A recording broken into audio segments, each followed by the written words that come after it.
마태, 마가, 누가 복음과 달리 요한복음은 예수님이 딱 등장을 했는데 그냥 하나님의 아들로 메시아로 등장을 하신 겁니다.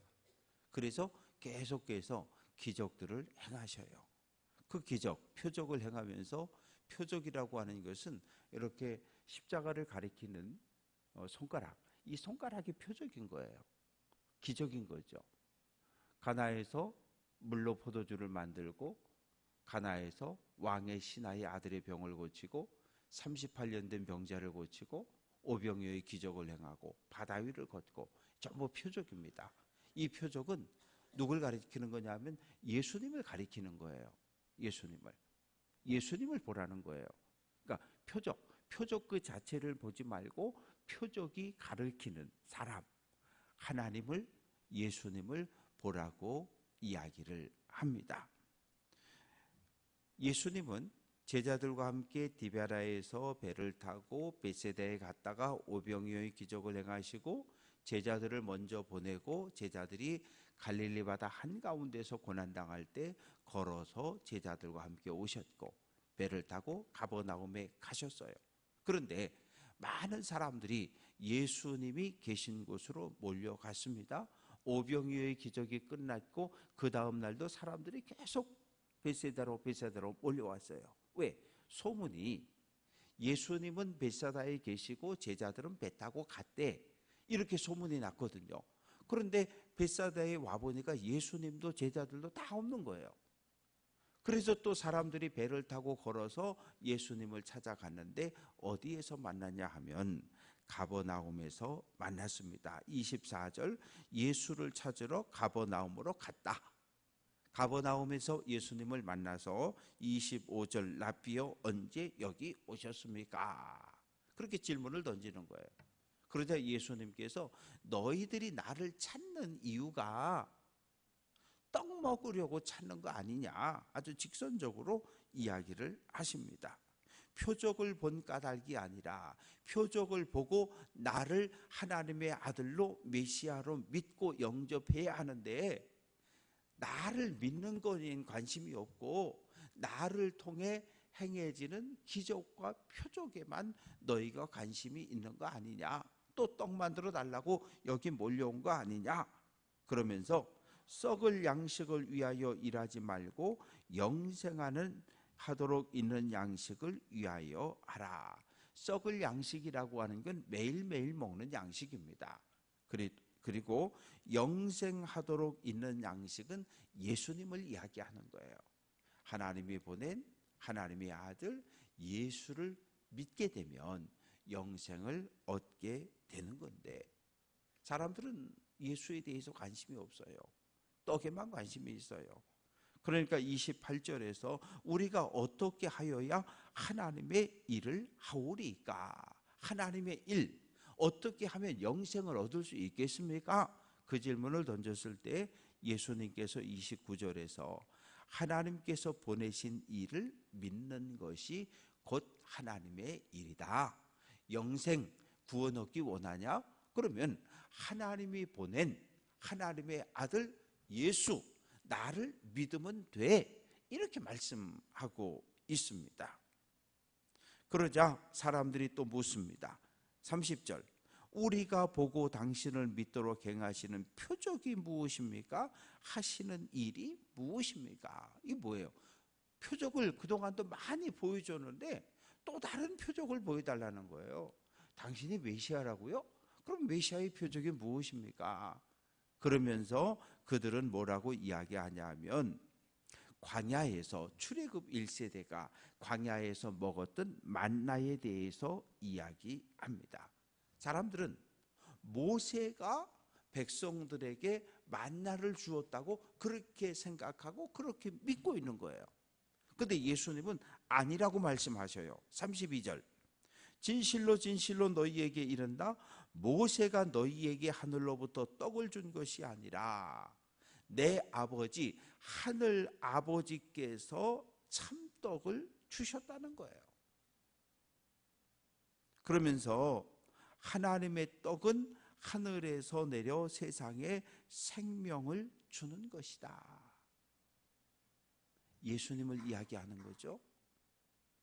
그러자 34절 사람들이 또 이야기합니다. 주여, 이 떡을 항상 우리에게 주소서. 떡 달라는 거죠. 베세다에서 먹었던, 모세가 광야에서 백성들에게 베풀었던 그 떡을 달라는 거예요. 그러자 예수님께서 35절에서 나는 생명의 떡이다. 그러니까 나를 먹으란 얘기예요. 예수를 믿으란 얘기는 예수를 영접하라는 얘기예요. 예수를 영접하라는 얘기는 예수를 믿으라는 이야기예요. 눈에 보이는 떡이 아니라 생명의 떡인 예수를 영접하고 예수를 믿으면 하나님의 거룩한 백성이 되고 영원한 생명을 누리게 된다고 이야기를 합니다. 그러나 36절 내가 너희에게 이르기를 너희는 나를 보고도 믿지 않는다. 예수님의 책망입니다. 수많은 표적들을 행하셨어요. 그건 메시아만이 행할 수 있는 표적인데 그 표적을 보면서도 표적은 예수님을 가르치고 있는데 예수님은 안 보고 계속 표적만 보고 또 다른 표적, 또 다른 표적, 또 다른 표적만 보여달라는 거예요. 표적은 무엇입니까? 우리의 삶에도 있었어요. 내가 몸이 아팠을 때 하나님께 기도했는데 병원도 안 갔는데 하나님께서 치유의 손길로 내 병을 고쳐주셨고 태를 열어주시고 문제들을 고난에서 우리를 건져주시고 이 모든 것이 우리가 믿음의 길에서 경험했던 표적들입니다. 매일 표적만 달라 그럴 수는 없어요. 그 표적을 통해서 하나님은 우리가 예수를 그리스도로 영접하고 하나님을 예배하기를 기대하고 계시는데 맨날 표적 이렇게 표적만 찾고 다니면 표적이 우리에게 믿음을 갖게 하고 예수를 그리스도로 영접하게 합니다. 그러나 계속 표적만 찾다 보면 믿음은 절대로 성장하지 않아요. 그래서 예수님께서는 내가 하늘 아버지께서 이 땅에 보낸 하나님의 아들 정말 표적인데 왜 너희는 나를 보고도 믿지 않느냐라고 책망하면서 나는 하늘에서 내려왔다. 하늘 아버지께서 내게 맡겨주신 모든 영혼들, 인종, 건강, 학식 아무것도 따지지 않고 오직 나를 그리스도로 고백하고 영접한 모든 사람들은 내가 다 구원할 것이다. 내가 그들을 포기하지 않고 내가 그들을 사랑할 것이라고 이야기합니다. 그러면서 38절 내가 하늘에서 내려왔는데 내가 내 뜻 행하려 온 거 아니라는 거예요. 내가 하는 모든 말, 내가 하는 모든 행동은 하나님의 뜻이고 하나님의 말씀이고 하나님이 명령한 일들만 내가 이 땅에서 행한다는 거예요. 그러면서 39절 나를 보내신 이 하나님의 뜻은 내게 주신 자 중에 내가 하나도 잃어버리지 않고 마지막 날에 다시 살리는 거다. 또 두 번째 40절 내 아버지의 뜻 아들 예수를 보고 믿는 자마다 영생을 얻는 것이다.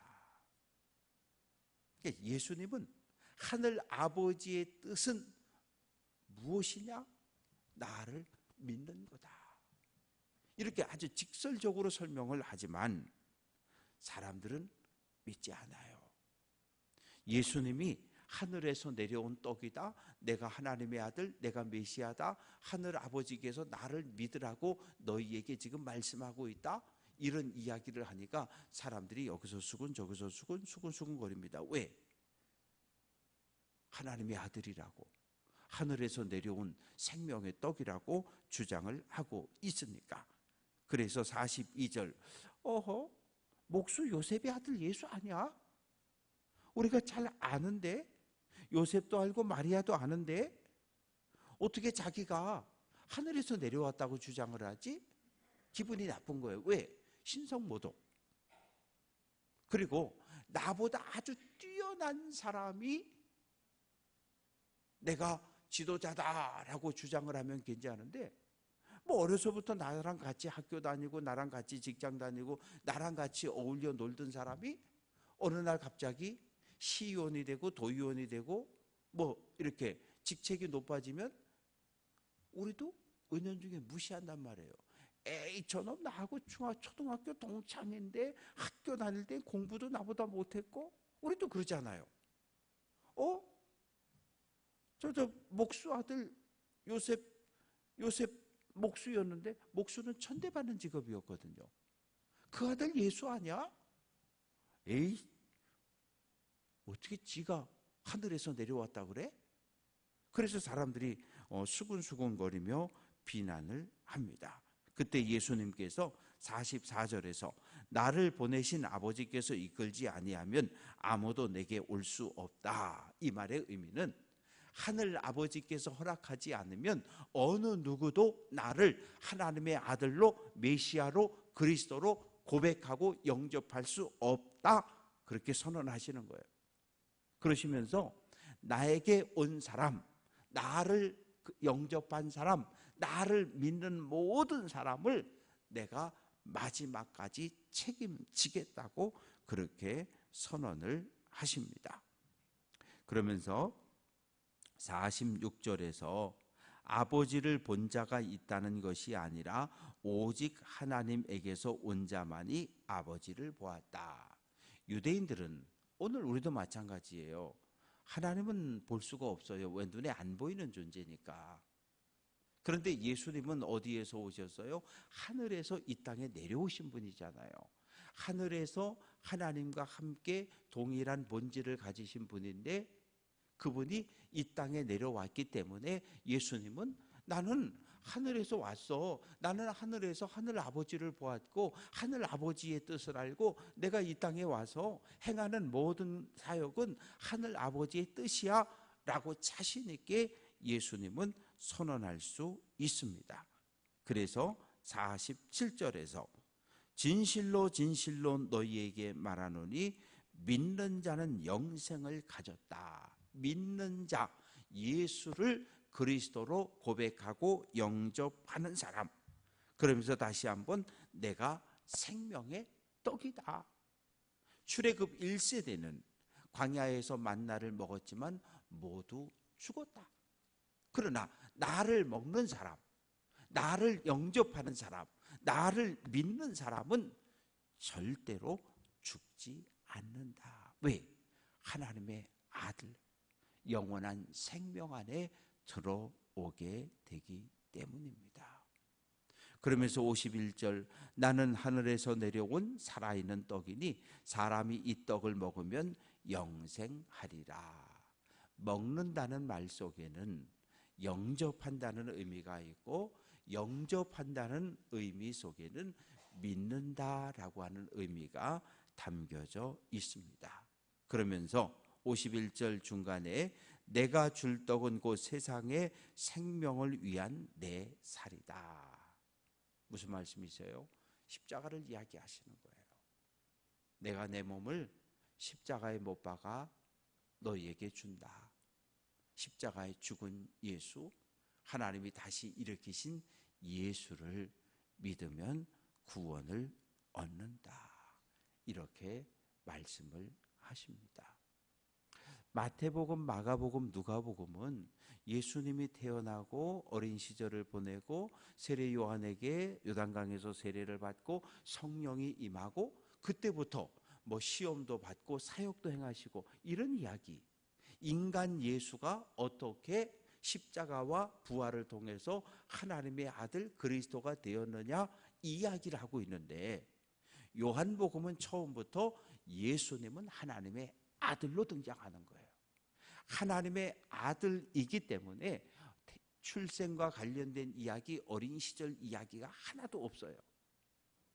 그리고 성인 예수가 되어서 기적을 행하시고 표적을 행하시고, 그러다 이제 뒤로 가면 종교 지도자들과 부딪히게 되고, 그리고 결국은 산헤드린에서 심판받고 재판받고 십자가에 죽는 이야기로 하나님의 아들이 십자가에 못 박혀 죽임당하는 이야기로 요한복음은 진행이 되고 있고, 그래서 마태, 마가, 누가와 요한복음은 전혀 달라요. 그래서 요한복음을 읽을 때는 예수의 어린 시절 출생의 비밀 없어요. 그냥 처음부터 하나님의 아들로 메시아로서의 사역을 시작하고 있습니다.